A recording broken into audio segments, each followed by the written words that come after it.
on allait commencer sans Monsieur Gardette. Ce serait dommage, parce que j'ai fait un petit point sur Sciences Po, là. Il est là, oui, j'ai vu. Mais donc, Charlotte Brive n'est pas là. Vous avez vu la lettre un peu partout. Il ne s'agit pas de se grandir en faisant des grandes déclarations. Mais juste, je voudrais juste dire que Sciences Po, interdire un débat, empêcher qu'un débat, même difficile, arrive, se taire, non, c'est pas, pour moi, c'est pas Sciences Po. Alors par ailleurs, je crois que s'il y a quelque chose qu'on ne peut pas faire, c'est parler à la place de Bruno. Je crois que là-dessus, personne ne peut dire à sa place ce qu'il aurait dit. En revanche, je doute qu'il se soit tu. Voilà. Alors, on est ici pour parler du climat, aux surprises. Comment en parler en agissant? Je mettrais bien ça sous le sceau de William James, là, qui était un auteur qu'il a lu assez tardivement, mais qui est tellement...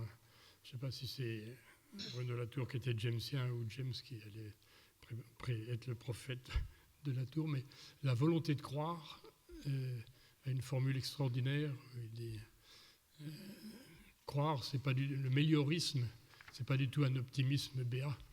Le méliorisme, c'est meilleur, donc le pire peut arriver, mais en tout cas, si on ne croit pas au mieux, il n'arrivera pas.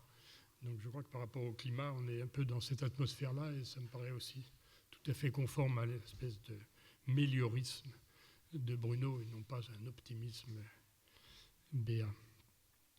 Donc lui-même a fait un vrai choix, lié probablement à l'échéance dont il savait qu'il n'en avait plus pour très longtemps.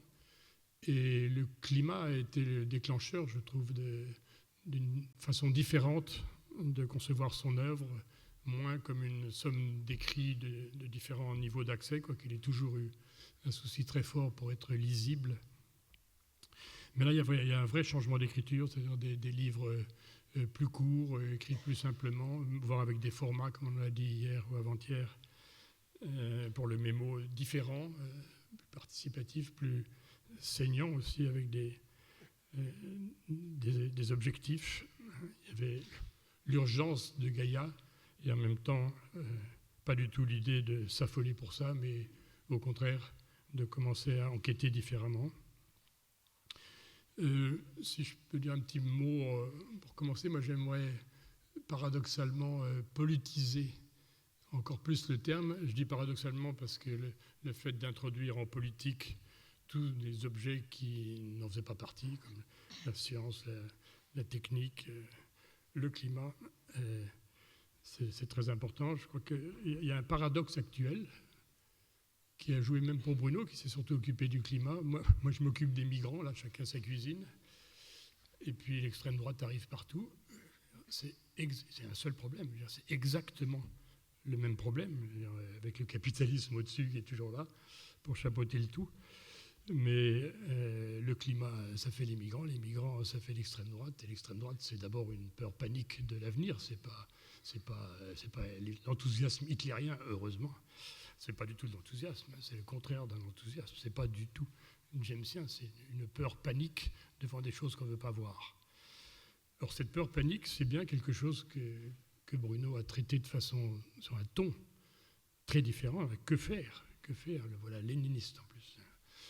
Mais que faire, c'est très jamesien aussi, c'est-à-dire non, on ne sait pas quoi, on ne sait pas ce qui va advenir, et raison de plus pour se mobiliser. Et deuxième point très important, je crois, c'est aller vers le bas et pas vers le haut, là, une figure qu'il a répétée sous de tas d'aspects, mais plus faire des enquêtes.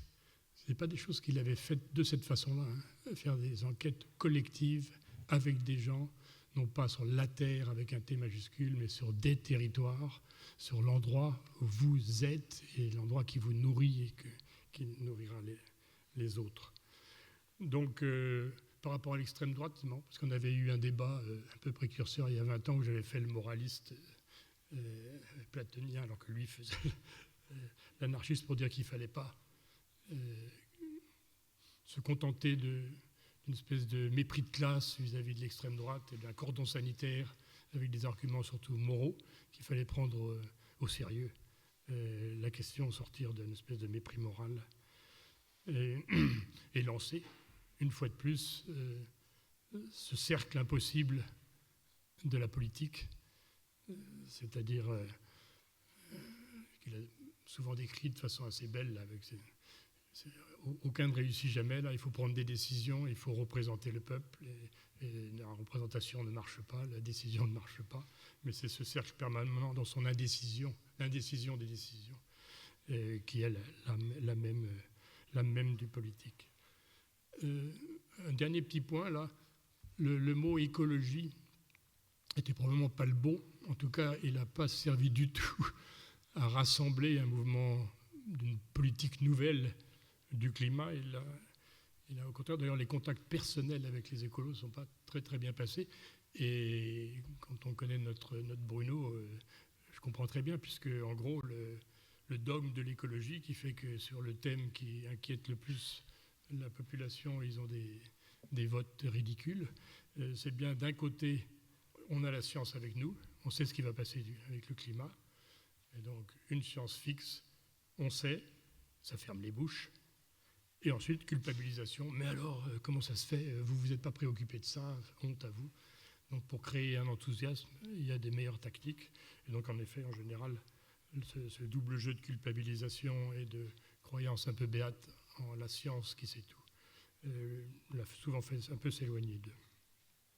Voilà, donc ce qu'il a fait, c'est lancer des enquêtes collectives avec les gens sur des situations précises dans des territoires et nous apprendre ainsi où atterrir. Bien, donc le premier intervenant dans cette table ronde, c'est donc Sébastien Dutreuil, qui est chargé de recherche au CNRS, je pense, en histoire et philosophie des sciences, et qui a longuement travaillé sur ces questions-là. Je te donne la parole sans plus. Merci. Merci Antoine. Pour 10 minutes. Qu'est-ce qu'il y a? Pour 10 minutes. Très bien. Moi, j'en ai pas. J'avais fait des diapos pour les non-francophones. Je ne sais pas si elles sont pas là, mais bon, c'est pas grave. Je vais commencer en attendant qu'elles arrivent. Si elles n'arrivent pas, tant pis. La technique, c'est ce qui ne marche pas. Donc, je voudrais exprimer ma gratitude envers les organisateurs de cette célébration à laquelle je suis ému de participer, et aussi vous remercier très sincèrement de ne pas m'avoir inscrit dans le panel consacré à Gaïa. Un geste typiquement latourien qui insiste à aller de l'avant. Il faut dire que je gagne au change avec la question posée ce matin, une question tout à fait triviale dont la réponse est d'une simplicité immédiate. Le nouveau régime climatique, que faire? Que faire? Je me permets de relocaliser la question. Que peuvent faire les sciences humaines et sociales, et plus spécifiquement les science studies et la philosophie? Une partie de la réponse est donnée dans les directions mêmes du travail de Bruno et d'un courant dont il est, avec nombre d'entre vous, l'une des figures emblématiques, le tournant ontologique. De quoi le monde est-il fait? Ou pour réduire à nouveau la question, de quoi la Terre est-elle faite? Cette question philosophique était aussi au centre des sciences elles-mêmes. Quelle est la nature de la Terre? Demandait Will Stephen alors qu'il présidait les réflexions pour le futur des sciences du système Terre. Cette question de la nature de la Terre, telle qu'elle est posée depuis une vingtaine d'années, ressemble à celle de la nature de la vie, telle qu'elle se posait dans les années 60 et 70. À cette époque, de nouveaux cadres de réflexion dans les sciences, thermodynamique, cybernétique, génétique, biologie moléculaire, synthèse moderne, sociobiologie, gène égoïste, etc., avaient stimulé un vaste ensemble de réflexions sur la nature de la vie, donnant naissance à la philosophie de la biologie anglo-saxonne, et en France à un essor de travaux d'histoire, de philosophie et de sociologie des sciences biologiques, s'intéressant à la dimension politique des corps vivants. Ce n'est ainsi pas un hasard si les travaux fondateurs de Bruno en sociologie des sciences ont été menés sur des terrains biologiques dans les années 70-80 et se sont ensuite déplacés ces dernières années vers les sciences de la Terre et de l'environnement. En même temps que le terrain, l'approche a également changé, depuis une étude des sciences à des questions cosmologiques, politiques, esthétiques, théâtrales. Ce changement de registre traduit une relation très différente aux sciences. On passe d'une critique, ou pour Bruno, d'une redescription de leur autorité, à une alliance avec les sciences au sein d'un tournant cosmologique. Cette alliance va jusqu'au point où les STS, cette approche dont la dimension critique avait jadis effrayé certains rationalistes, craignant à tort une forme de relativisme, sont, par un apparent renversement, mis en avant plus récemment par Bruno pour voler au secours des sciences du climat et restaurer leur autorité et établir des faits contre la critique épistémologique des marchands de doute. Je pense ici à l'introduction de l'enquête sur les modes d'existence. Les mêmes marchands de doute étaient au cœur d'un texte de Bruno paru il y a 20 ans, s'interrogeant sur la place de la critique dans les sciences sociales, déjà mentionné hier par Clive Hamilton. Au lendemain de la guerre des sciences, du complotisme post-11 septembre, des attaques des lobbies pétroliers contre le climat et des prémices d'une ère post-vérité, la critique semblait soudainement être passée depuis les mains des sociologues vers celle de ceux qui étaient hier encore les cibles de la critique. Que faire, dès lors, lorsque nos mots, sinon nos attitudes, semblent nous avoir glissé des mains ? Ce changement dans l'attitude à adopter face aux sciences résulte évidemment d'une transformation de la place des sciences dans la société, ou, pour reprendre les mots de Dominique Pestre, dans le régime de production des savoirs. Si l'on s'en tient aux seules sciences géophysiques et climatiques, elles étaient des savoirs stratégiques et militaires pendant la guerre froide, financés par les militaires pour surveiller les propriétés physiques de la Terre et aider à la navigation des sous-marins, détecter des essais nucléaires ou parfois nuire directement à l'environnement physique de l'ennemi. Ce sont pourtant ces mêmes sciences, les mêmes institutions, les mêmes instruments, parfois les mêmes personnes, qui, au tournant des années 80, se sont transformés en savoirs d'alerte sur l'environnement global. Dans ce nouveau régime, dans ce passage du kaki militaire au vert écolo, les scientifiques entretiennent un rapport très différent, aussi bien au public qu'aux sciences.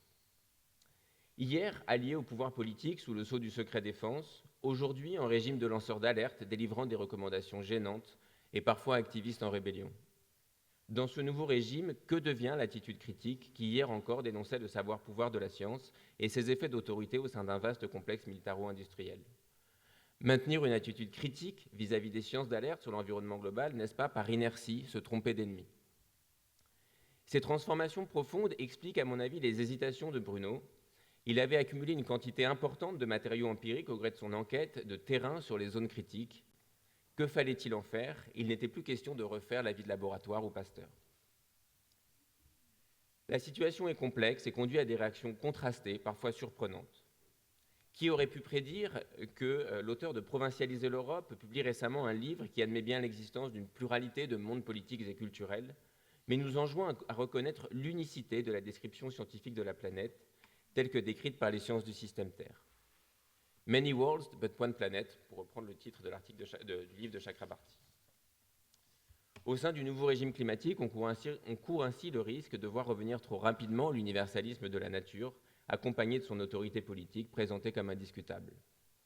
Doit-on se résoudre sans la moindre discussion politique au cadrage hérité de la physique du climat, centré autour d'une variable unique, la température globale, réduite ensuite à une comptabilité carbone ?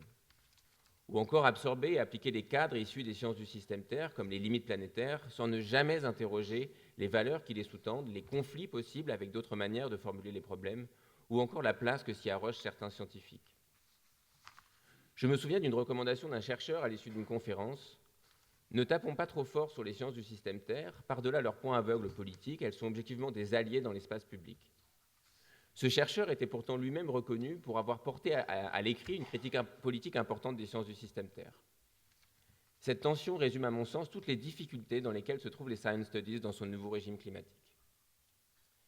Dans ce contexte, l'attitude philosophique que Bruno semble nous enjoindre à adopter pourrait être résumée par cet aphorisme du gai savoir, formulé comme une résolution pour la nouvelle année.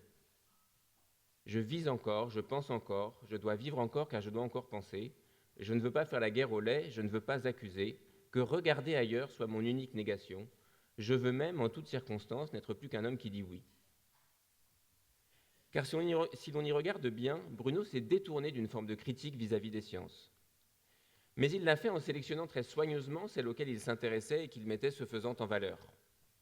Délaissant les sciences du système Terre en raison de leur cadrage global et managérial, il a braqué le projecteur sur les zones critiques, ces sciences éminemment locales, petites, instrumentées, organisées en réseau, évitant les écueils des cadrages globaux.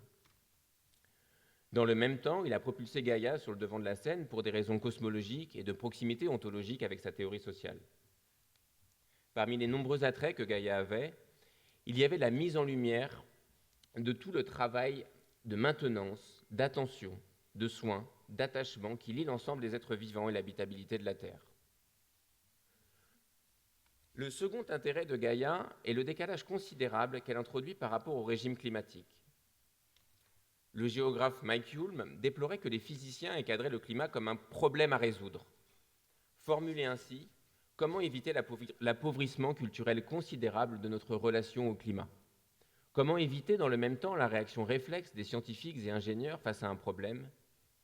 Proposer des solutions techniques pour résoudre le problème, et donc de géo-ingénierie puisque le cadrage est global.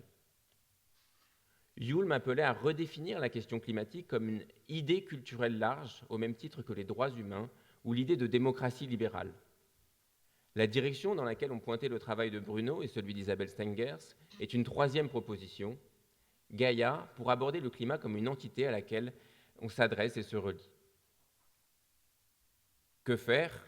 Que peuvent faire les Science Studies? Continuer à pluraliser pour ouvrir les possibles contre l'horizon unique et écrasant qui nous est proposé, pluraliser pour ne pas avoir que One Planet parmi les choix possibles, pluraliser à l'intérieur des sciences parce qu'il y existe une myriade de tensions internes, de choix à faire, pluraliser en dehors d'elles aussi en ouvrant avec les anthropologues à d'autres manières de produire des savoirs et de se relire au monde. C'est une des directions qu'avait pris l'œuvre de Bruno. Il avait initialement emprunté aux ethnologues leur méthode d'enquête pour élaborer dans son coin une anthropologie des modernes, décennie après décennie, mode d'existence après mode d'existence. Ce n'est que plus récemment que le dialogue des deux anthropologies, celle des modernes et celle des autres, se sont rejointes. Que faire? L'insatisfaction que je ressentais après avoir écrit le texte que je viens de vous lire m'a incité à pousser à leur terme certaines directions. Je pense qu'il faut abandonner le cœur même du régime climatique, c'est-à-dire sa dimension globale, et donc en vérité refuser de répondre à la question telle qu'elle est posée.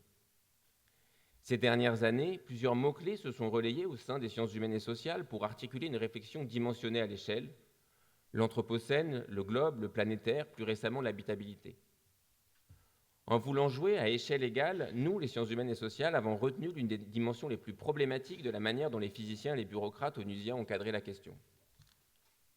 Entendez bien, je vous dis aujourd'hui ceci, quelques mois seulement après avoir publié un livre dont l'enjeu était précisément de comparer les différentes planètes pensées par les sciences de la Terre. Je propose donc bien de s'aborder le navire dans lequel je m'étais installé ces dernières décennies, précisément parce qu'aucun cadrage global de la question n'est satisfaisant et n'échappe soit à un universalisme politique, fantasmé ou imposé, soit au réflexe de la géo-ingénierie, soit à un grand écart insondable entre une variable moyenne globale et des petits gestes individuels, prolongeant l'agonie pour que rien ne change. Quelle est la nature de la Terre? Peu importe, puisque toutes sont problématiques. Ce qu'il fallait abandonner, ce n'est donc pas la critique, mais c'est le cadrage global des problèmes. C'est au fond encore ce que nous disait Bruno depuis les Science Studies et son choix des zones critiques. Pour reprendre une citation du catalogue sur laquelle je me terminerai, « The reason we get enamored with the term critical zone is not only because it breaks down the cartographical view of the planet Earth, but also because it complicates and interrupts the legal and political unity of any global view. We have done our best to reject the use of any balloon form, any pumpkin-sized Mother Earth, any blue planet. » Je vous remercie pour votre attention.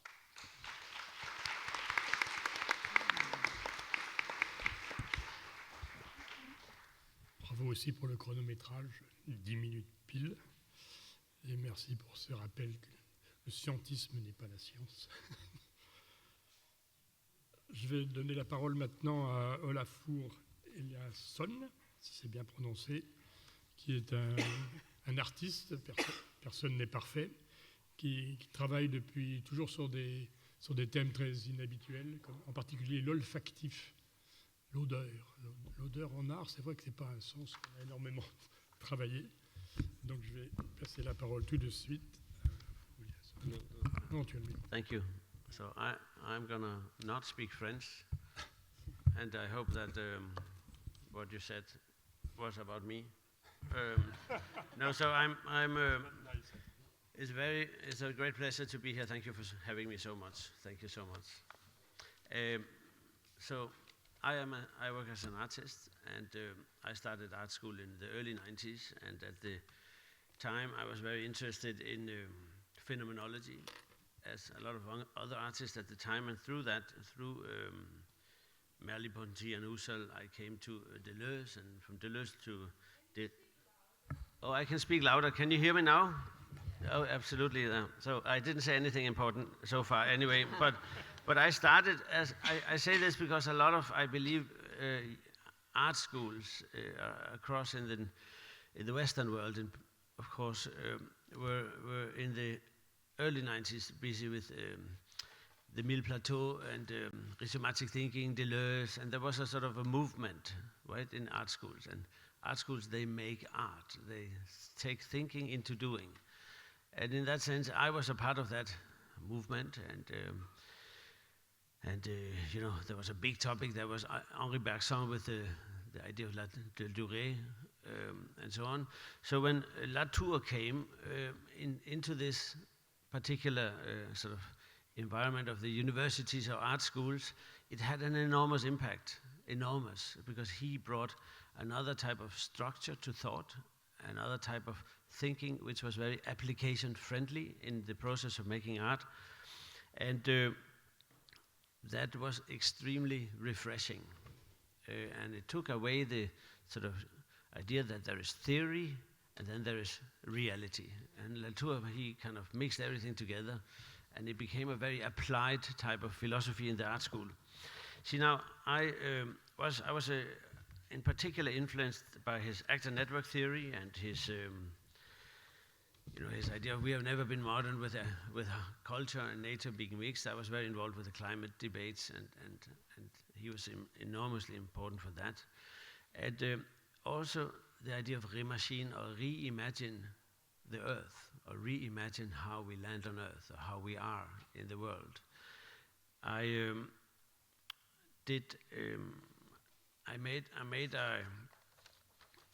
made a work of art in his honor after he passed away in November 22, and I had been closely in dialogue with him when he made the many exhibitions together with Peter Weibel in ZKM. Two of them making things public and critical zones were very influential for me.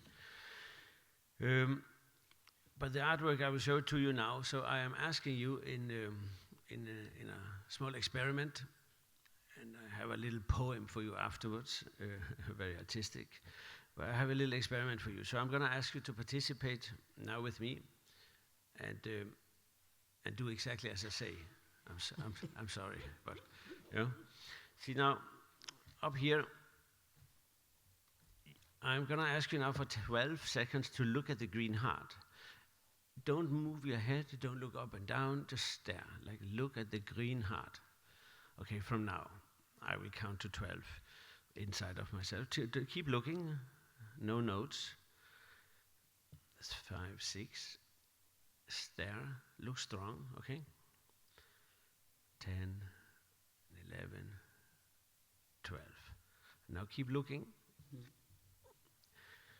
So the idea of the reimagining the earth and the reimagining my earth, or me and my landing.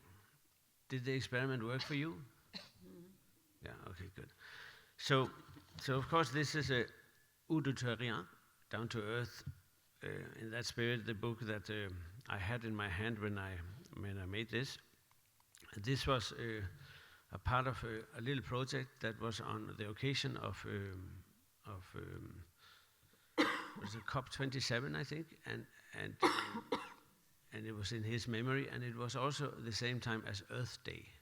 So it's a kind of little conglomerate of things. See, now I wrote a poem in his memory, and it was so long that it didn't get into the Time magazine print, but it was online. And I will read it to you. Create your own Earth view, your unique planet, your after image, your artwork, your blurry Earth is your home. An image of what you're sitting on, standing on, walking on, right on, and all the time. While everyone's relationships with the planet is unique, it is home to us all. Look around, look down to Earth. Not long time ago, philosopher Bruno Latour wrote, "The ground is giving away beneath everyone's feet at once, as if we all felt attacked everywhere in our habits and in our possessions." He continued, "There is no planet that can shelter the utopia of modernization. Today we know we would need several Earths to sustain that utopia. Who? We. Those of those of us who take more from the planet than we give. We borrow from the future and we spend now. Who have colonized, industrialized, modernized, who has forgotten to respect Earth and listen to its ecosystems. We have taken from the future, leaving our kids to pay the debt. 50 years ago, a famous photo of the planet, the blue marble, was taken from Apollo 17. A man goes to the moon mission. It presented a view from outer space, Earth, from outside of Earth, at a distance. For the first time, people were moved by this image. Your planet, seen from within, moves you to shape your own Earth, still a blue marble, fragile and home to all of us, to the more than human. Mindful of this, make the artwork again. Create your Earth anew, and be present to the feelings that arise. The Earth is your after image, is also under your feet. We are learning that we can only see Earth while part of it. We are nature. Look down, look around, and let us re-world. In the memory of Bruno, it says. So now let's do this experiment again. I thought that was maybe a little more appropriate, also in his spirit. That's not the right one. One more. What? Okay, let's try it again. So look now for 12 or 10 seconds at the little green heart. And keep looking, don't look at me. So what you're doing is now making your own planet, right? You are now the planet. You are planeting.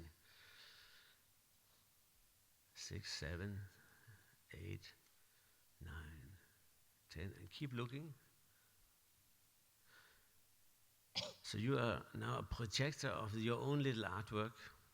You have created their own planet. You have become the planet down to Earth, together with being an artist and being with Bruno today. Thank you so much.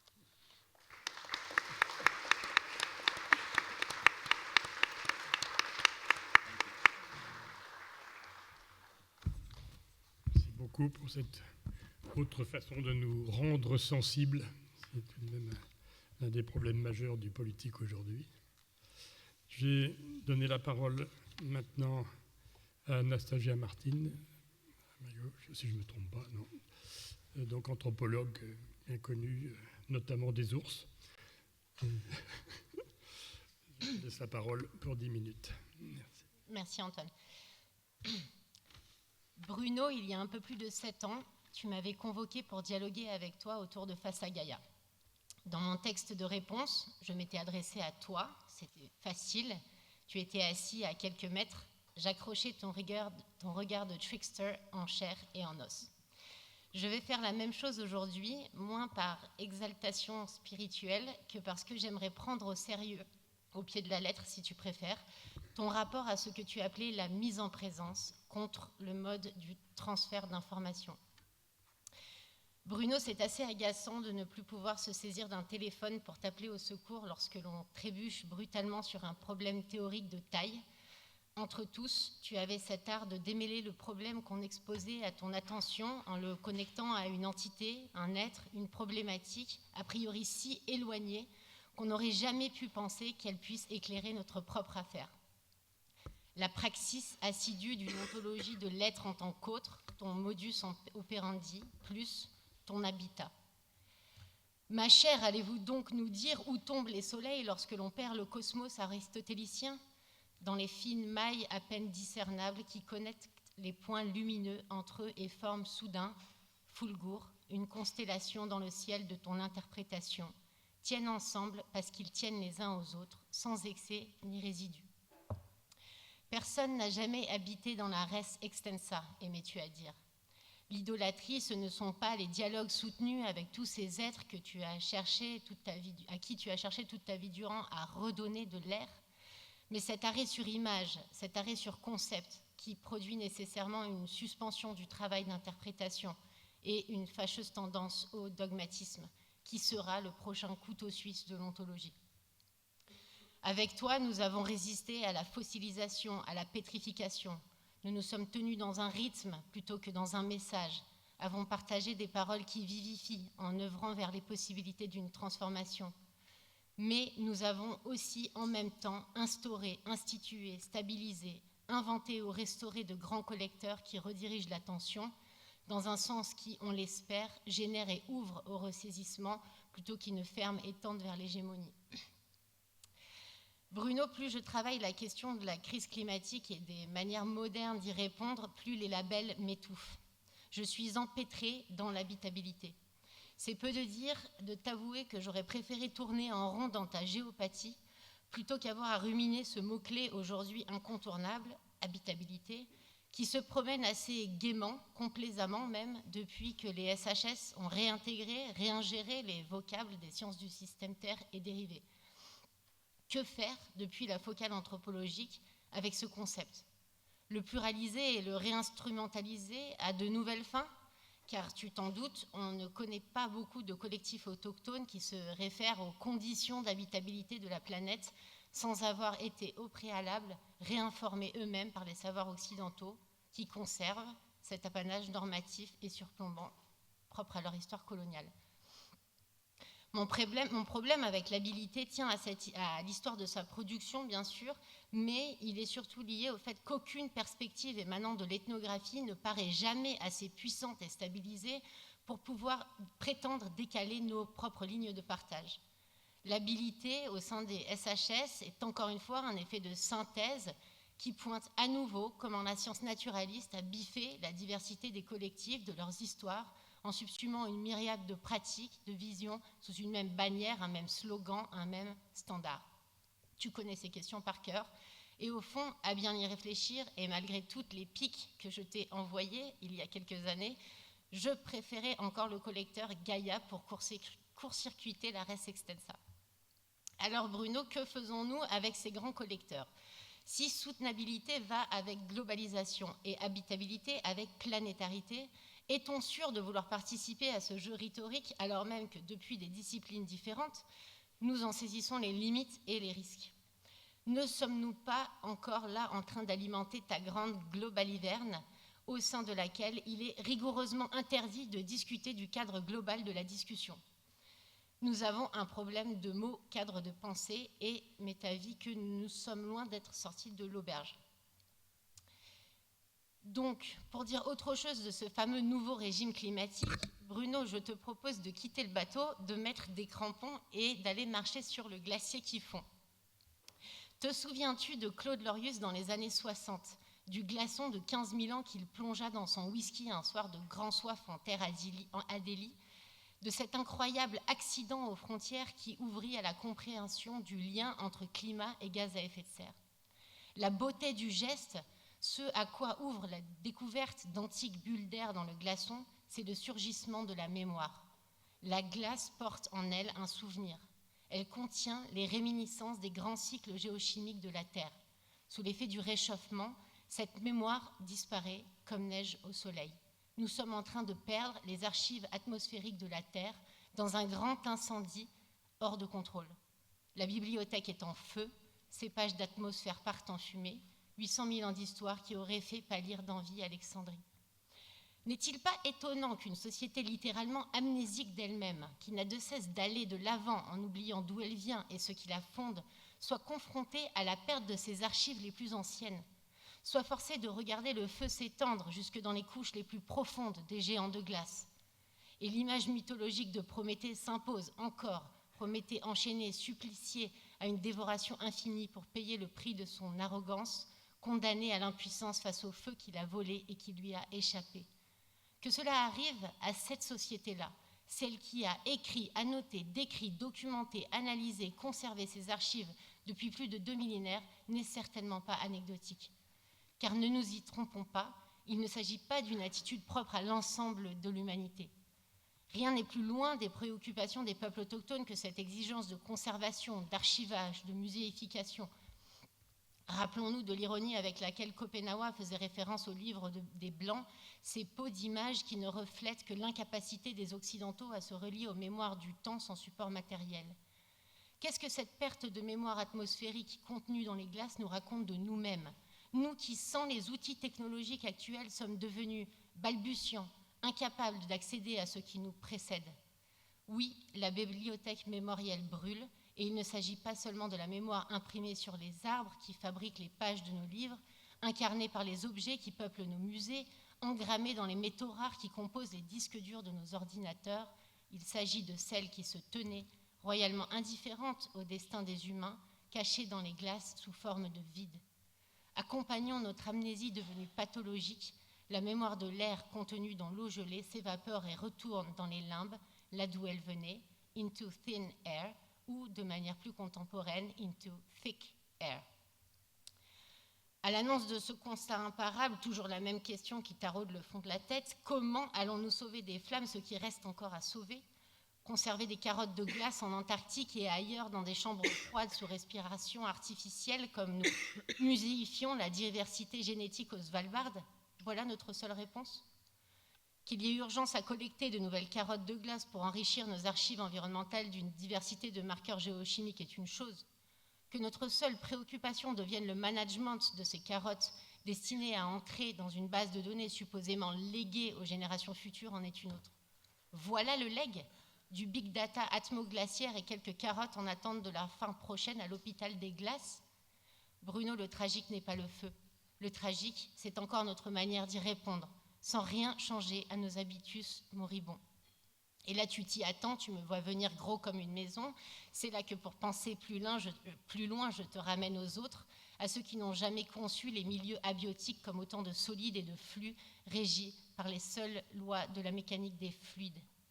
Sur l'altiplano andin, les Aymaras vivent au pied de géants défaits, arborant plutôt mal que bien les restes de leurs habits de glace. Ce collectif, comme tant d'autres, n'a jamais considéré les montagnes comme des objets de la nature, mais comme de lointains parents avec lesquels il faut s'efforcer de maintenir le dialogue pour que la vie au village soit possible. Les montagnes et les volcans se répondent et se correspondent, la géologie tout entière est pétrie de mythes fondateurs qui concernent ces entités lentes. On s'adresse à la montagne pour qu'elle dispense son eau, on lui demande le droit de passage à chaque fois que l'on franchit un col, on lui dépose des offrandes, on chante et joue de la musique pour elle. Pas n'importe quelle musique, on joue des instruments à vent, parce que l'air, samana, est pensé comme le vecteur principal d'un dialogue entre les humains et entités qui composent le reste du cosmos. La vibration des prières jouées et chantées traverse l'air, et c'est l'air qui, à son tour, transmet les histoires humaines pour que la mémoire circule, dès lors accessible à tous. Le commun, c'est qu'une adresse se transforme en prière si les mots sont chargés d'une attention dirigée et si, à l'endroit où ils retournent au silence, des destinataires animés les reçoivent. Des poumons à l'atmosphère et de l'atmosphère aux poumons, une circulation consciente s'établit. C'est ce trajet-là qui compte pour les Aymaras lorsqu'ils jouent pour la montagne. Ils attendent une réponse à une tonalité, une vibration envoyée. L'air devient, par-delà l'eau et la pierre, le vecteur principal des échanges animant toutes les autres matières. Pour le dire autrement, l'air ensemencé devient l'espace d'une pensée, pensée qui n'est pas le monopole des humains, mais la création qui surgit en dedans et au dehors, lorsque différents rythmes et différentes compositions sont mises en relation. Bruno, tu ne serais pas de ceux qui prendraient le samana aymara pour une simple croyance autochtone, mais laisse-moi pousser l'expérience en suivant le fil de ta méthodologie analogiste pour inventer des échos entre ceux qui n'étaient pas censés se parler. N'est-il pas notable de réaliser à quel point cette idée résonne avec certains acquis de la science moderne? Nous savons depuis le XIXe siècle que les grands cycles biogéochimiques s'opèrent dans l'air, médium fluide où se créent les réciprocités globales. Avec la découverte de la photosynthèse indispensable à la respiration, l'atmosphère devient sous la plume de certains chercheurs le chaînon mystérieux qui lie le règne végétal au règne animal. Et plus encore, le thème central qui permettra de penser l'influence des vivants sur la circulation chimique globale et le maintien de cette fameuse habitabilité de la Terre. L'air comme espace de dialogue n'est pas l'apanage d'une cosmologie située, mais une idée transversale qui a été travaillée à partir de plusieurs cadres de référence. Depuis cette respiration en partage créée par les échanges entre êtres et entités que nous appelons ici les grands cycles vitaux, retournons, si tu le veux bien, sur le glacier et posons à nouveau notre attention sur sa disparition. Les mémoires atmosphériques se consument dans des processus de fusion, passage de l'état solide à l'état liquide, ou de sublimation, passage d'état solide à l'état gazeux, qui préside à la fonte. Arrêtons-nous sur ce dernier processus, la sublimation. Ce terme chimique n'a pas été choisi au hasard. Il condense en sa sonorité toute une part de l'histoire occidentale avec la manière dont les romantiques emparèrent le sauvage. Ses origines latines évoquent quelque chose qui s'élève et s'abstrait de la matière, conférant à l'objet dit sublime une aura quasi religieuse. Mais sublimation, comme objectivation, n'est pas un simple adjectif. C'est un vocable d'action qui désigne un processus. De l'alchimie à la chimie, en passant par la littérature et la psychanalyse, il évoque toujours l'idée d'une purification de principe dans le passage d'un état à un autre, d'une forme à une autre. Qu'est-ce que cela implique pour notre affaire de mémoire glaciaire ? Si nous gardons à l'esprit l'idée de l'air comme espace de dialogue, la mémoire gelée, en changeant d'état, redevient fluide et disponible dans l'air. Dans une perspective Aymara, cette idée incarnerait l'inverse d'un processus mortifère. Si l'air est cet espace de réciprocité où les entités échangent de la pensée, c'est-à-dire la possibilité d'une vitalité, alors la mémoire redevient collective, respirable par tout un chacun.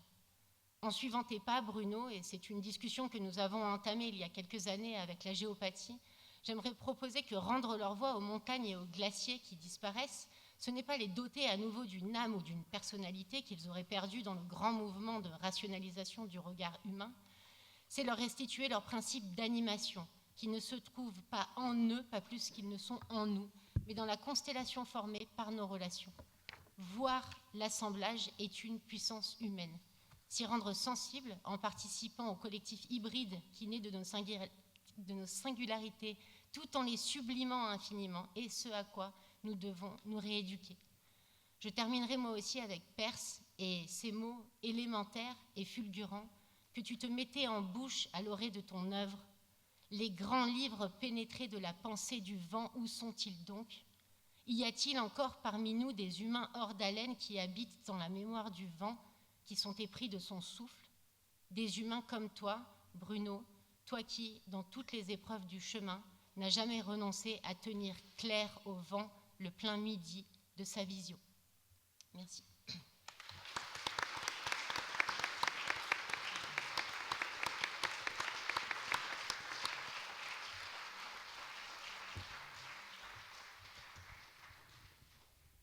Merci beaucoup, Nastasia, aussi pour la beauté de ton texte, de ce mélange des façons de penser, des façons d'écrire, des façons de parler.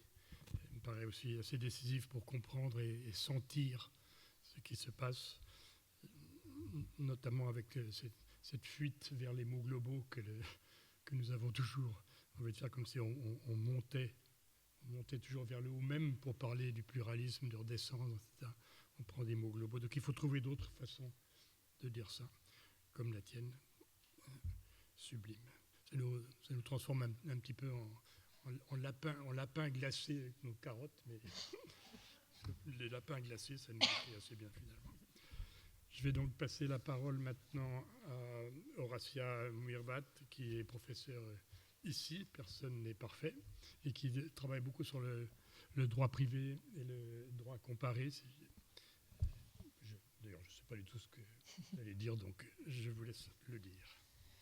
Merci beaucoup Antoine et merci bien sûr aux organisateurs, à Michel, pour avoir organisé ces journées si belles et émouvantes.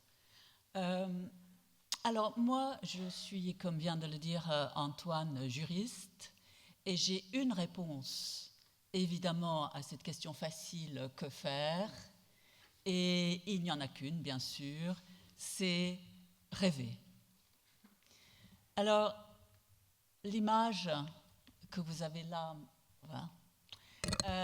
est une œuvre d'étudiant, en fait, que j'ai utilisée pour illustrer la couverture de mon livre, que j'ai d'ailleurs dédicacé à Bruno. Et ce livre parle de droit.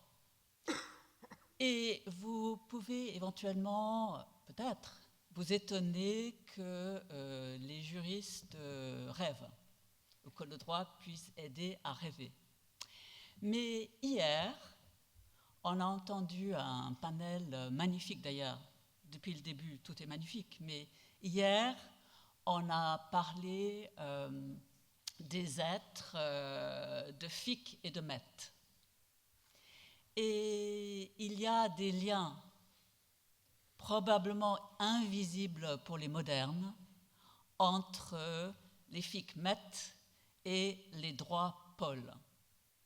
Et donc, ce que je vais dire aujourd'hui ne revient pas sur ce que Frédéric Audren a magnifiquement présenté l'autre jour, sur l'ontologie en quelque sorte interne du droit, qui est une insight fulgurant de Bruno Latour, mais je vais raconter 3 fables qui illustrent les choses peut-être que les modernes ne comprennent pas au droit. Et ma prestation linguistique sera peut-être un peu hybride, mais comme je suis déjà esquissée par l'écran, je crois que je vais continuer dans une sorte d'hybridation linguistique et je ne sais pas très bien ce qui va sortir. Donc, ma première histoire parle de Tarde et des Thraces. La deuxième histoire parle de la sorcière et de la souveraineté. Et la troisième histoire parle du regard du jaguar qui a une résonance juridique tout à fait remarquable. So I'll start with Tarde, because it all started with Tarde. For me, my moment of aspiration that several people have talked about during these panels was when I had to do, very impressed, a FACSEM for my recruitment before Bruno Latour. And I am a sort of comparative lawyer, and if I mentioned Tarde, it was because I thought of Tarde as a sort of comparatist criminologist. But when I was talking about something about law and global governance, I mentioned Tarde, and suddenly, from a sort of benevolent, quizzical look that Bruno had, don't know whether he was really that interested, suddenly Tarde opened up a whole new sphere of conversation. And I'll come back to this in a minute.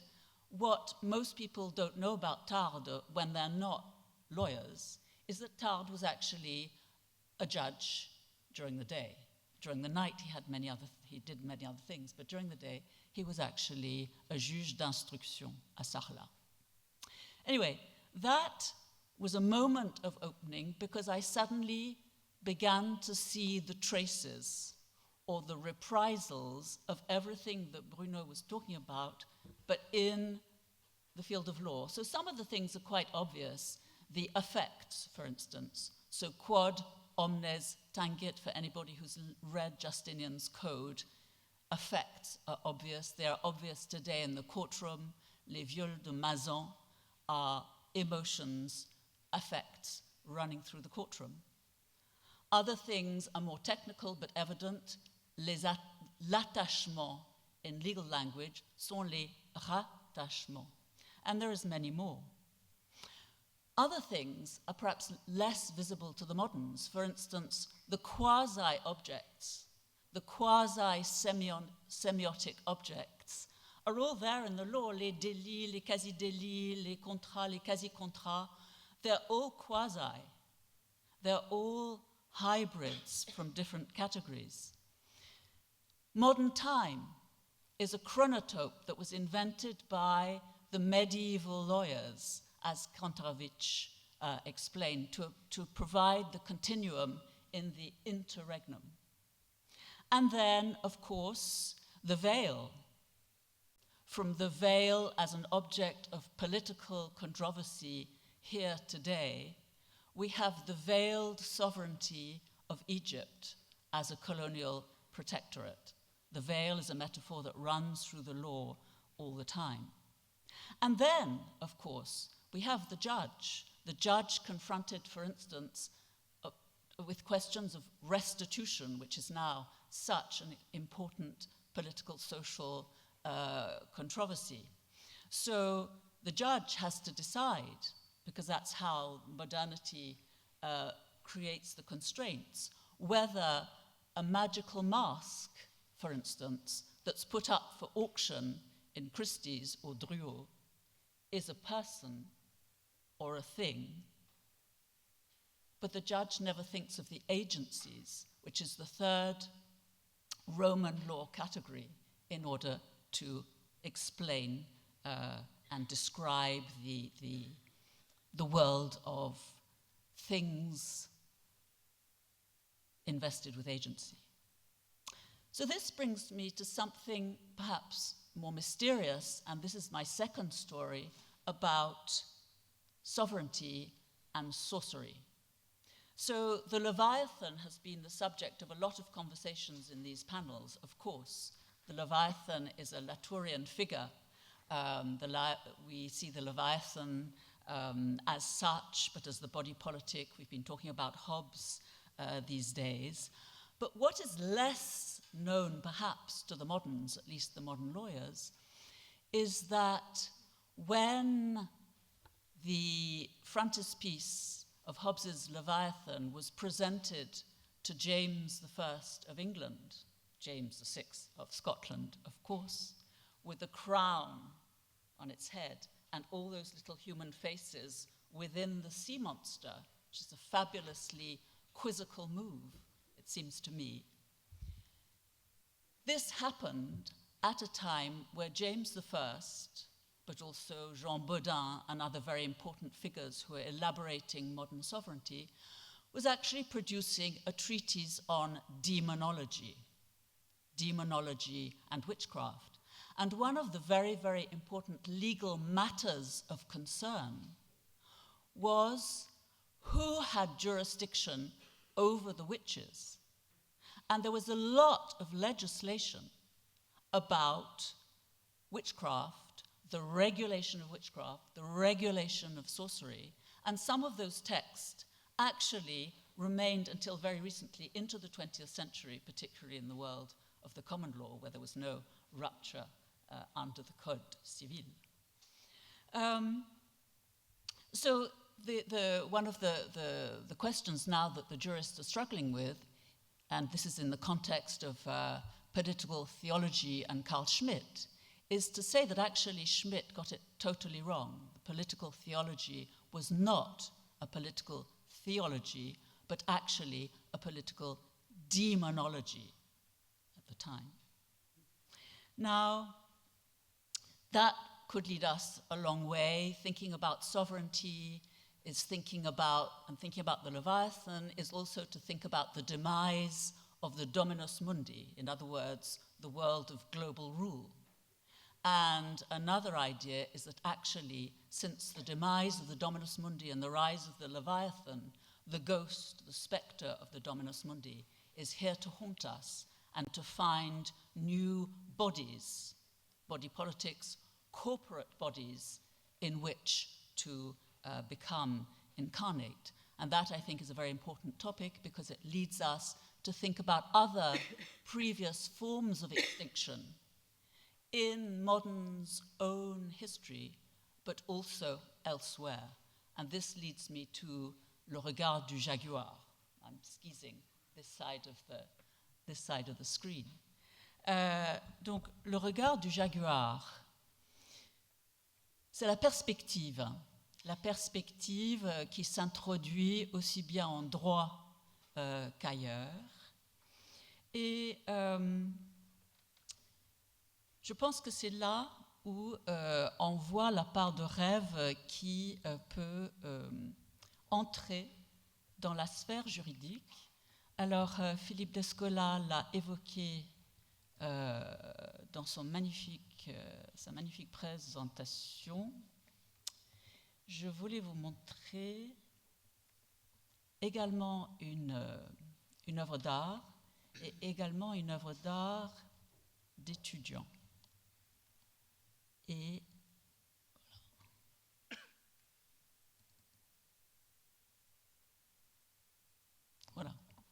Voilà ce que les étudiants ont produit, un projet, une petite équipe, dans un cours de droit, utilisant les travaux à la fois de Philippe Descola, de Viveros de Castro et de Bruno Latour, et AI.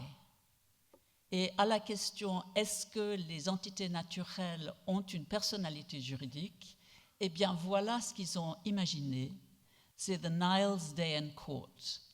Et The Nile est apparu comme un être à la fois de nature et de culture, à la fois singulier mais composite, bien sûr. La fin est plus ou moins tragique, mais confusing. Et il y a une discussion, une intéressante discussion sur les droits de la nature. Faut-il attribuer des droits aux entités naturelles? Et je pense, comme le disait Philippe Descola, oui, parce que ce sont des catégories qui sont en train de se transformer de l'intérieur, en quelque sorte. The question of legal standing is being shaken from the inside with natural entities, and I'm knocking at the categories of culture. But, and this would be my word of warning from a jus perspective, if you just add subjects of rights to a system of rights that is already embodied in the modern, you don't get very far. So what you have to change is the frame, and what you have to bring in to legal relationships, and this is a reprisal, of course, into the legal attachments and attributions, is the hospitality that we need to think of as a legal principle. And here I come back to Tarde as a shamanic figure who had a day job as a judge, I was saying, but at night he did so many monadic things that it's quite breathtaking. So let's dream with the shaman. Let's allow the skis to take place. And that, I think, is what we lawyers owe to Bruno Latour. Thank you.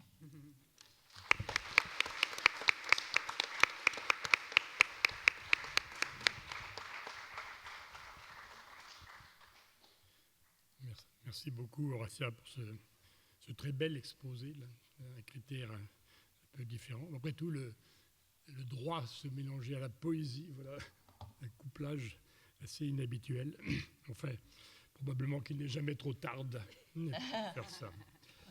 Après ce jeu de mots ridicule, je vais passer la parole à Sandrine Revet, qui est donc au Centre de recherche internationale, ici même à Sciences Po. Vous avez 10 minutes. Merci beaucoup.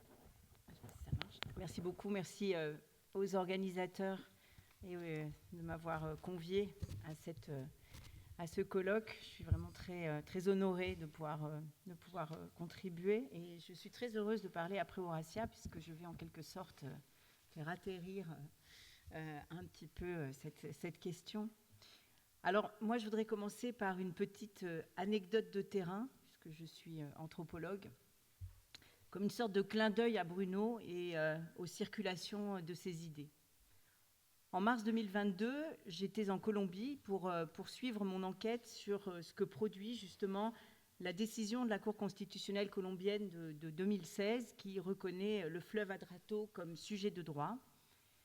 Et cette fois-ci, mon enquête me menait dans les instances de contrôle de l'État colombien et notamment dans les bureaux du procureur général de la Nation. J'avais prévu de suivre pendant plusieurs semaines les membres du comité en charge du suivi de l'application de la décision. À la sortie de l'une des séances de travail, la déléguée aux affaires environnementales, qui était en charge du dossier et que je venais tout juste de rencontrer, m'interpelle dans le couloir. Elle a bien noté que je viens de Sciences Po. Elle me demande si je connais personnellement Bruno Latour. Pour elle, ses écrits sont une inspiration de chaque jour. Elle est très heureuse, me dit-elle, de pouvoir, avec la décision Atrato, expérimenter quelque chose digne de son intérêt. C'est la deuxième personne qui me parle de Bruno en Colombie depuis le début de mon enquête. La première étant l'un des assistants magistrats de la Cour constitutionnelle qui a contribué à la rédaction de la décision et qui me cite aussi les travaux de Philippe Descola et d'autres anthropologues contemporains, desquels il m'explique s'être inspiré lors de l'écriture de les décisions Atrato. Ces deux moments où Bruno est évoqué sur mon terrain alors que j'étudie un objet qu'il a peut-être en partie inspiré, les droits de la nature ne sont pas très éloignés du Parlement des choses, témoignent de la capacité qu'avait Bruno Latour à penser et à faire penser au-delà de nos murs, au-delà de nos frontières, à la fois disciplinaires et nationales. Deux moments donc qui montrent combien les idées de Bruno ont circulé au-delà des cercles scientifiques pour atterrir sur des fleuves ou dans des bureaux de personnes qui cherchent à faire quelque chose dans ce nouveau régime climatique qui nous interpelle. Alors, la question qui se pose à notre table est immense. Que faire ? Sacré défi que d'essayer de répondre à cela en quelques minutes, surtout après avoir écouté tant d'interventions inspirantes et de propositions originales depuis 2 jours. Je me contenterai de répondre en faisant ce que les anthropologues savent faire le mieux, parler de leur terrain, et nous permettre d'atterrir pour quelques instants sur le fleuve Atrato, dans le département du Chocó, en Colombie.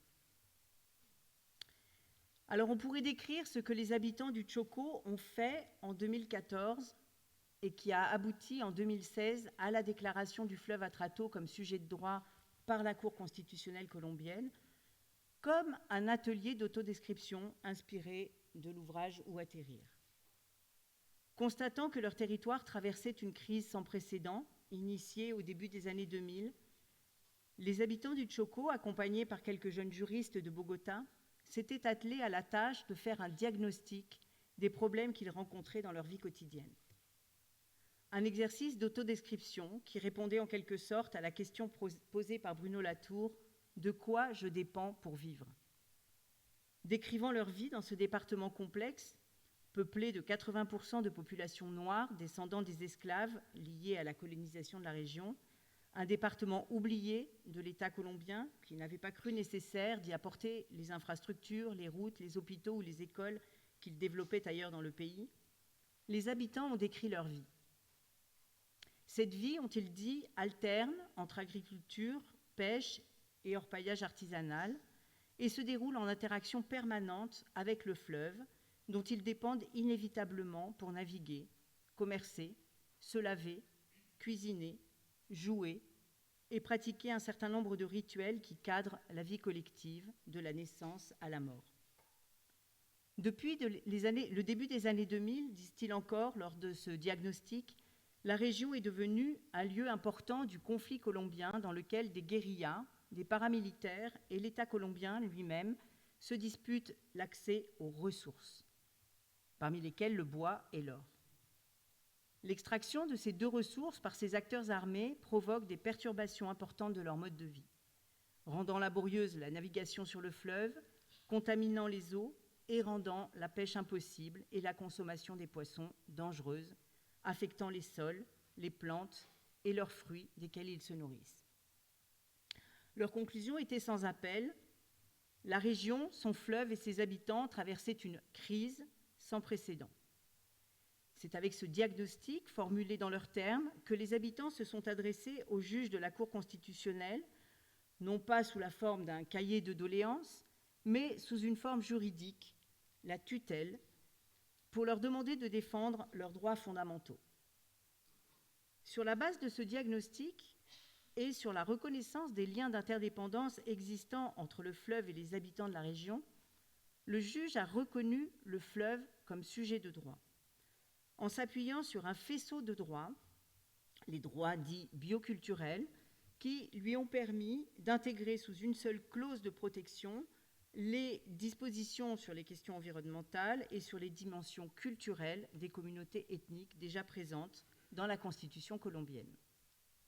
Le juge a aussi désigné les communautés locales et l'État colombien au même titre comme gardiens du fleuve. Par ce geste, les juges de la Cour constitutionnelle ont opéré un glissement du centre du droit, des humains, non pas vers le fleuve, mais vers des relations, vers des interdépendances. Cette décision à Tratto est, on le voit, fondamentalement latourienne.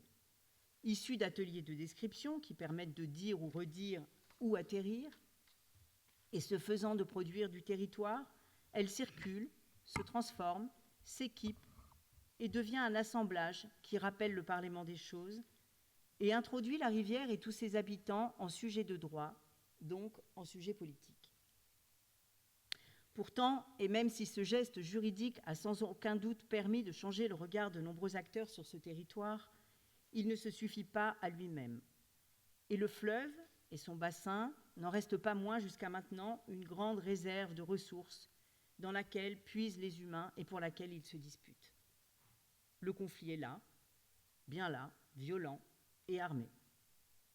Alors ce qu'il reste à faire, et c'est ce qui se passe en ce moment, lentement, dans le bassin de la Tratto, c'est la recomposition, le réassemblage, l'entrée dans le cercle de nouveaux acteurs, la naissance de nouvelles entités, liées par des interdépendances que la décision a sans doute permis de mettre en lumière et en parole, et peut-être la reformulation du conflit à partir de leur prise en compte et la prise en compte de leur existence. Le biofilm, les micro-invertébrés, les sédiments, le mercure, les poissons prédateurs, les esprits du fleuve, les ancêtres, les pirogues et les orpailleurs sont entrés en politique et dans la discussion. Voilà pour le terrain. L'autre chose que les anthropologues peuvent faire, c'est enseigner. Et je dois dire que j'essaie de tirer le meilleur profit des possibilités que Bruno nous a offertes avec toutes sortes de dispositifs innovants à Sciences Po, pour nous ouvrir avec nos étudiants aux objets, aux controverses et aux problèmes que le nouveau régime climatique suppose. Enseigner avec les collègues des sciences de la Terre et du climat, enseigner en interdisciplinaire, comme on dit, enseigner les sciences sociales à de jeunes scientifiques de la Terre et les sciences de la Terre aux étudiants de Sciences Po. Cheminer avec les autres sciences pour peupler nos cours du plus d'entités possible, arriver à penser les interdépendances et à les enseigner. Pardon. Intervention des micros. Enseigner en mobilisant les arts, les sciences et tous les régimes d'appréhension du problème, y compris le sensible, faire entrer l'anthropologie à Sciences Po, décentrer le regard de ces étudiants au parcours divers qui, peut-être un jour, là où ils seront, se souviendront qu'il est important, en suivant Bruno, d'atterrir, de décrire, de faire entrer dans leur discussion, à la façon des habitants de la Tratto, la terre, la pluie, la chaleur, les rivières et les coulées de boue, tout comme les vers de terre, les micro-invertébrés ou le mercure. Je vous remercie.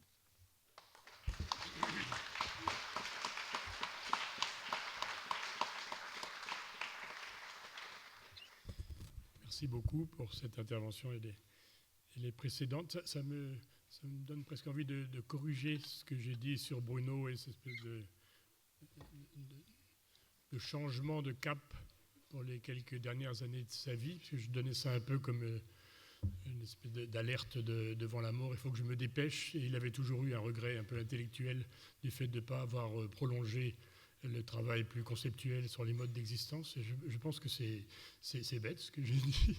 C'est-à-dire que c'est l'inverse. Il dit non, prolonger les modes d'existence, c'est pas raffiner encore le modèle théorique proposé. Au contraire, c'est le mettre en œuvre sur des cas précis. Et le climat étant l'un des principaux. Et là, par exemple, le rapport entre droit et FIC est particulièrement suggestif et il a été très productif. Donc au contraire, peut-être qu'il a réalisé, au tous les sens de ce beau mot, son travail sur les modes d'existence. Merci à tous. Donc on est pile dans les temps alors qu'on avait même prévu d'avoir le droit de déborder pour cette matinée de samedi avant que vous alliez vous reposer. Donc je donne la parole à la salle en attendant nos interventions.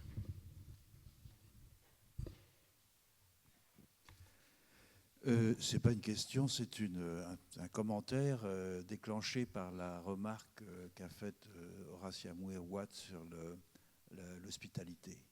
L'hospitalité, c'est évidemment une valeur de la cosmopolitique kantienne et qui continue à être absolument centrale dans le devoir d'accueillir les migrants et qui va devenir un devoir de plus en plus impérieux à mesure que le dérèglement climatique va pousser de plus en plus de réfugiés climatiques vers des régions où ils pourront continuer à vivre dans des conditions différentes. Mais l'hospitalité, c'est aussi dans une perspective cosmopolitique telle que celle que Horatia Muat a évoquée, au fond, le pari que l'on fait lorsque l'on inverse le sens de l'appropriation et que l'on donne une personnalité juridique à un milieu de vie, c'est le pari que l'on fait que ce milieu de vie nous offre une hospitalité. Et quand on bénéficie de l'hospitalité, on a des devoirs vis-à-vis de l'entité qui vous offre cette hospitalité. Et c'est le sentiment que j'ai souvent eu comme anthropologue, à la fois dans des enquêtes de terrain et en lisant ce que mes collègues avaient produit,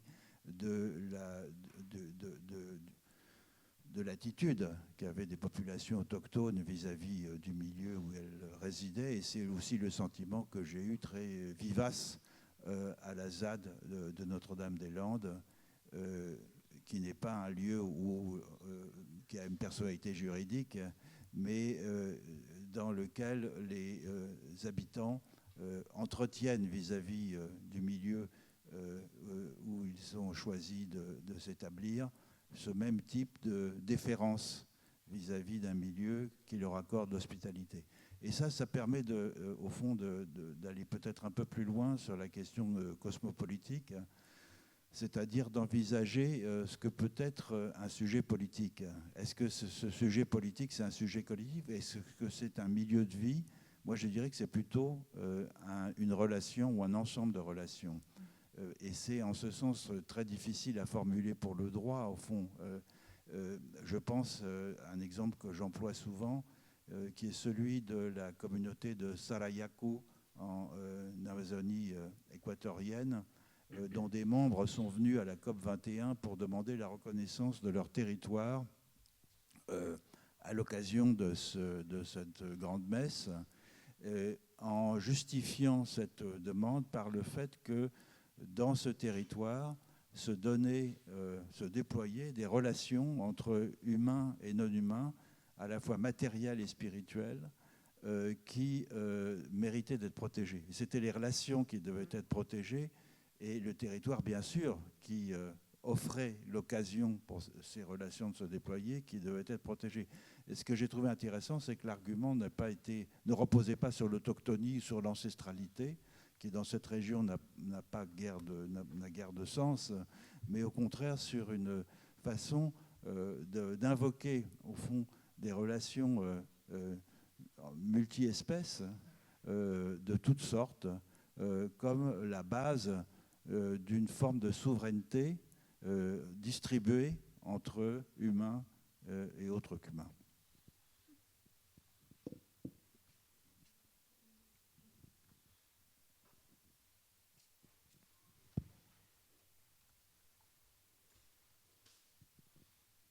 Merci d'avoir évoqué ce texte.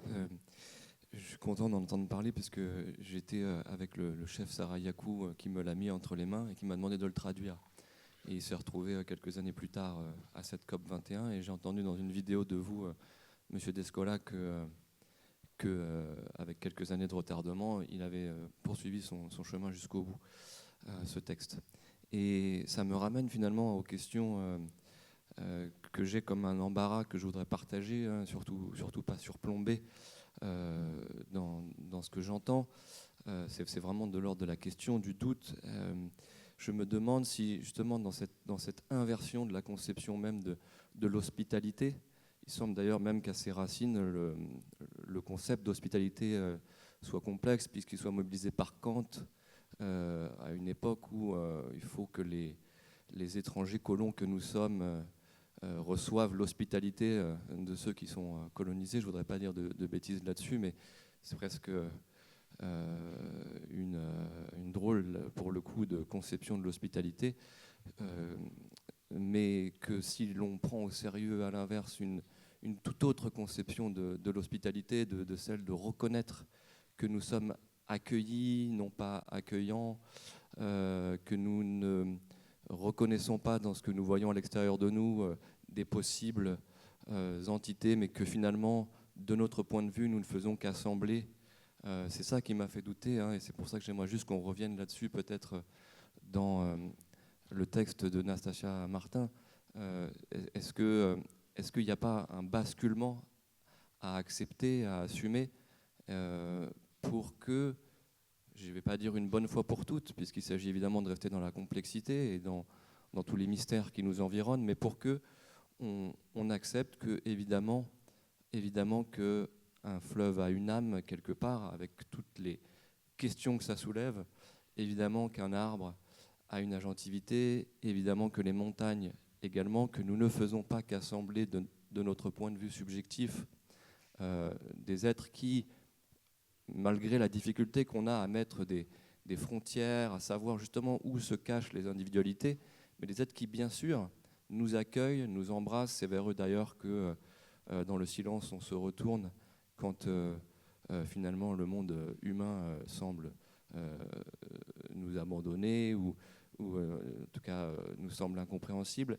Et donc, je me demande, et encore une fois, peut-être que j'ai mal compris certains points qui ont été avancés, mais qu'est-ce qui nous fait peur parfois dans ce saut qui, pour moi, peut-être à un moment doit être assumé plus franchement si l'on veut être, je ne vais pas dire à la hauteur, mais à la mesure de ce que Eduardo Viveros de Castro appelait hier, qui est un animisme de combat.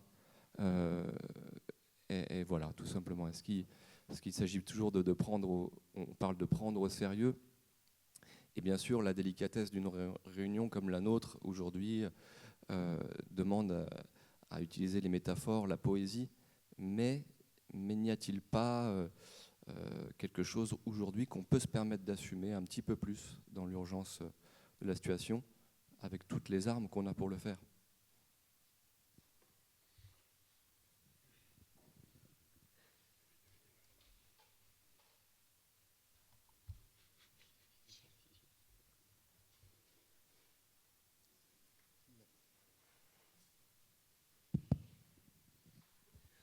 Pour poursuivre aussi un peu sur ce que disait Philippe Descola, est-ce que ça ne suppose pas aussi, et Natacha Martin, est-ce que ça ne suppose pas aussi, c'est une question qu'on a posée un peu, qui est revenue plusieurs fois dans les débats au cours de ce colloque, un travail pour empiler les différentes épistémologies, sans essayer justement d'en faire triompher une sur les autres, la nôtre sur celle par exemple des peuples qui sont concernés par d'autres manières d'habiter que nous, d'empiler les épistémologies sans a priori vouloir trop facilement les articuler les unes avec les autres, et du coup, qui est une question qui pourrait se résoudre finalement, non pas d'une manière générale et globale au niveau de la planète, avec une règle générale, qui je crois est impossible, mais qui peut être pensée que localement, sur des territoires précis et sur des questions précises, où on peut dire, là, voilà comment ici, dans cet endroit, nous pouvons empiler différentes épistémologies avant de penser éventuellement les articuler de manière particulière.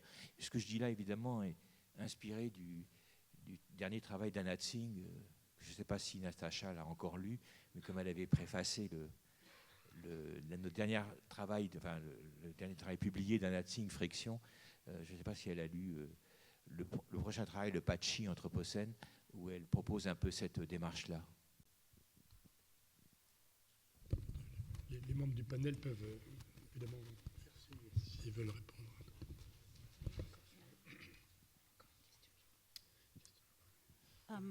I would like to ask this question to Olafur Eliasson, because I'm an architect, and I'm an architect who deal with non-human architecture. And these days we have been talking a lot about critical zone, and we use a lot the word space. So the question is about whether we have like the physicality of the critical zone. When the architects, we first meet like Deleuze, it was like about 15 years ago in the United States, and we took it like as a response in the digital space. So a lot of architects celebrate like the living with like digital architecture. So at the end, they actually all went to work for Hollywood, like building environment like in the world of Avatar. And then now, like I think in Europe, we took it a bit lately. We start to celebrate like Latour in architecture school. There are a lot of response, but I think we are always like turning, either we are rejecting the physicality of architecture, so we work with like architecture in an immaterial sense, or like some other experience about that is like I celebrate the living by like putting animals and plants like on the building facade. At the end, I think the question is about like, we are always talking about like welcoming the living, working on the critical zone, but we are sitting at a space that we need a wall. We choose to not sit like outside because it's cold. So our physical body, we always need like a separation between the living and the human. So is there actually like a physicality of all this like living with the living and within this critical zone?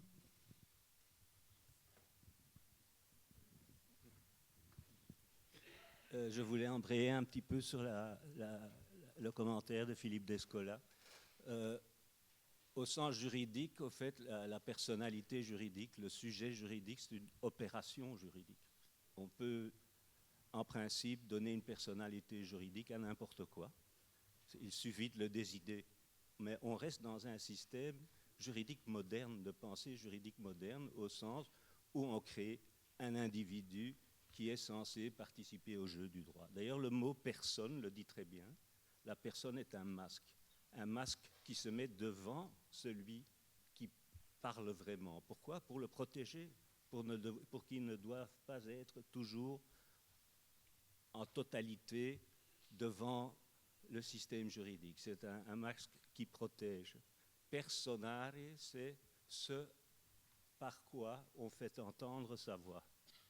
Donc la personnalité juridique, au fait, pose toujours la question de ce qu'elle représente, de ce qu'elle fait parler, de qui elle fait parler, tout en le cachant. Et je crois qu'en créant un sujet de droit, on ne fait que la même chose que ce qu'on a fait avec des entreprises, ce qu'on a fait avec des communes, que ce qu'on a fait avec des États. Donc je ne suis pas sûr du tout que ce soit une solution qui va nous aider, même si l'idée de base, qu'il s'agit d'un terrain de vie qu'il faudrait faire exister politiquement, est tout à fait correcte. Je ne crois pas que le moyen soit le bon. Je crois que c'est le problème du miroir. On reproduit les mêmes catégories.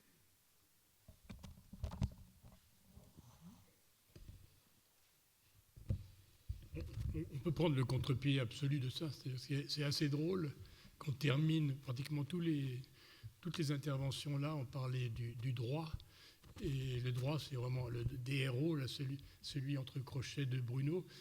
C'est vraiment un pivot absolument central de son raisonnement, notamment parce qu'on vient d'entendre, c'est-à-dire que loin d'éloigner des choses, le fait même que ce soit une abstraction pure nous en rapproche jusqu'aux cheveux ou à ces réalités si difficiles justement à considérer si on n'a pas un instrument complètement abstrait pour pouvoir rentrer dans les particularismes les plus forts et insolubles, enfin loosely connected comme dirait James, c'est-à-dire des choses qui n'ont pas de fin, qui n'ont pas de bord, etc., et que auquel le droit permet d'avoir accès. Je trouve que le fait que toute cette première partie de la matinée tourne un peu autour de droit me paraît tout à fait significatif. Merci. Je voudrais répondre sur cette question de la personnalité juridique, parce que je crois que c'est un peu central en ce moment, en tout cas. Donc je voudrais reprendre, ça permet de dire quelque chose sur l'hospitalité, la relationnalité et le besoin que nous avons d'une nouvelle constitution, c'est-à-dire d'un nouveau cadre juridique. Dans le cadre juridique des modernes, effectivement, la personnalité juridique vient s'attacher à une liste d'êtres ou d'entités. Ce n'est pas n'importe quoi, je ne crois pas. On ne le fait pas comme ça. Il y a toutes sortes de contraintes, etc. Et l'histoire du droit, par exemple, l'émergence de la personnalité morale des entreprises, notamment, ou des groupes économiques au 19e, montre à quel point ce que décrit Latour, l'oscillation ou la vacillation propre au droit, intervient. Les arguments se retournent, il y a un problème de représentation, d'incarnation et beaucoup de choses. Cela dit, là où je suis d'accord, c'est que la personnalité juridique est des fleuves est un pas, mais ne suffit pas sans introduire la relationnalité dans le reste. On ne peut pas accueillir la personnalité juridique des fleuves, même dans le cadre actuel, sans introduire les devoirs réciproques et tout ce qui va avec l'hospitalité. Autrement dit, il faut mener une machine de guerre contre les concepts d'autonomie, par exemple, qui sont utilisés maintenant par les corporate bodies pour dévaster le monde. Donc ce n'est pas la création d'une catégorie même factice qui permet de résoudre le problème, mais c'est le signe d'une controverse sociale actuelle qui est en train de secouer la séparation de nature et culture dans le droit.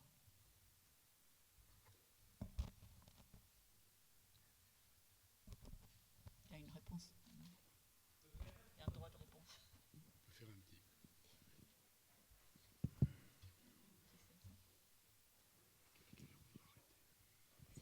Oui, je vois tout à fait. Et il y a deux situations. Il y a la situation dans laquelle on est, avec un système juridique qui fonctionne comme il fonctionne, et on n'en sortira pas tout de suite. Mais on pourrait penser à un système juridique qui n'est plus top-down, qui n'est plus législatif. Et alors on va vers un système juridique vernaculaire qui pourrait inventer toutes sortes de nouvelles gestions juridiques et inventions de relations entre l'humain et le non-humain. Et penser spéculativement, je crois que c'est peut-être laisser tomber l'idée d'une constitution juridique pour passer à une confiance au système juridique vernaculaire. Je répondrai peut-être que cela ouvre sur le débat de savoir si la fiction juridique coutumière ou conventionnelle est démocratique ou non. Est-ce que c'est un argument déontique ou dogmatique? Et ça ouvre un grand débat en droit, notamment autour de la personnalité morale.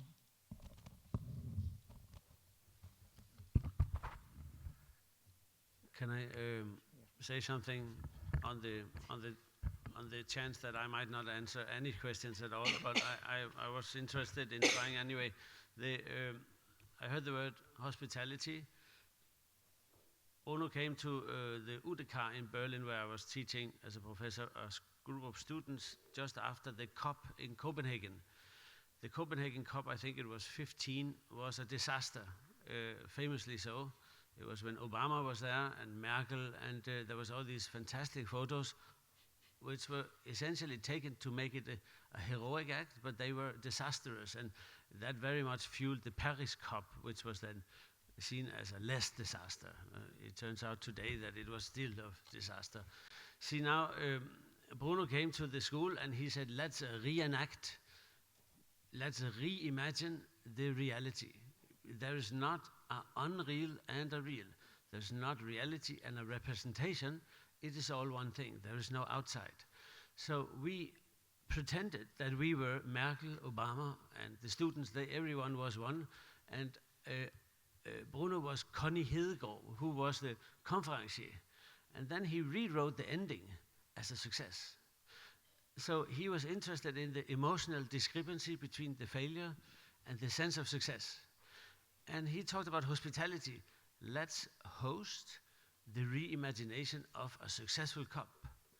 This will make the COP more successful in reality. This sounds very abstract, but this notion of reimagination was, I believe, the hospitality in which there was the possibility of thinking anew. Today there is the great thinker Bayo Akomolafe, who calls himself, and I think that's funny to say in Paris, a recovering psychologist, because he studied psychology in France, and since then, being from Nigeria, he's been busy unlearning so that he can reimagine the shamanistic background that he in fact has. And he talks about why are, from Western perspective, people so blind in architecture, for instance. We cannot see. We say there is a camel in the desert, and there is a desert and there is a camel, and the camel is in the desert. And he says the desert is expressing itself through a camel. So the kind of actor network theory on next level is not a problem, once you actually take it into account that we are blind. So being able to host the unhostable is also to understand it's not a hand touching a material, it's a material traveling to my hand, and my hand traveling to the material, and it's a meeting up of vectors, like Dorian Massey in the early 70s, or Timothy Morton in recent times, right? This coming together, which is like the parliament of things, which he talked about in Iceland, where I came from. So I like that, of course. The parliament of things, right? Where things become real. Reality is not the things themselves, but the meeting up of things, the constitutional kind of creation of what is real and what is relativity in the reality machine. And that last comment, because I had a couple of slides of parliament of realities I did, and I won't drag you through that, but in the legislative terms, that was so inspiring, not at least because it was English, but at the same time as the COP in Copenhagen, James Thornton, the lawyer in London from Client Earth, he represented the Air of London suing the City of London for pollutants. And in the second time around, he won. That's who wrote the fantastic text about air and the militarization of respiration. When the French and the Germans, I think it was, in the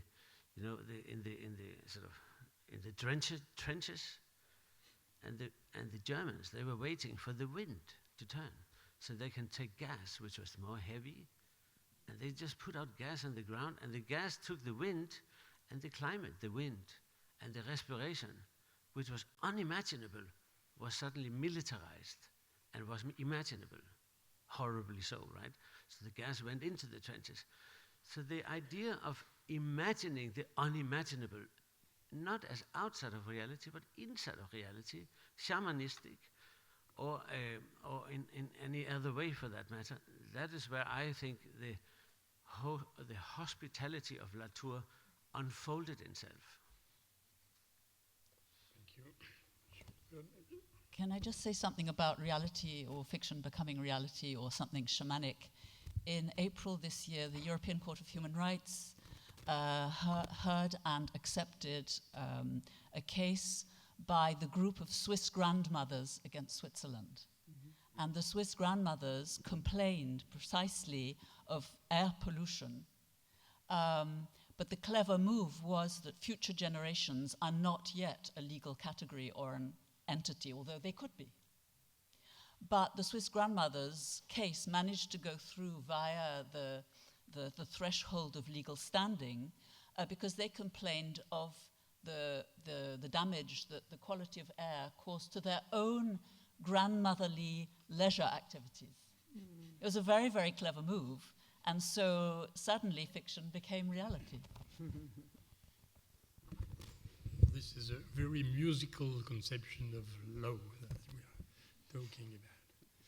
Well, I think if there's no other questions now, we can have a drink and come back at 11. And first, a big thank for this very interesting session.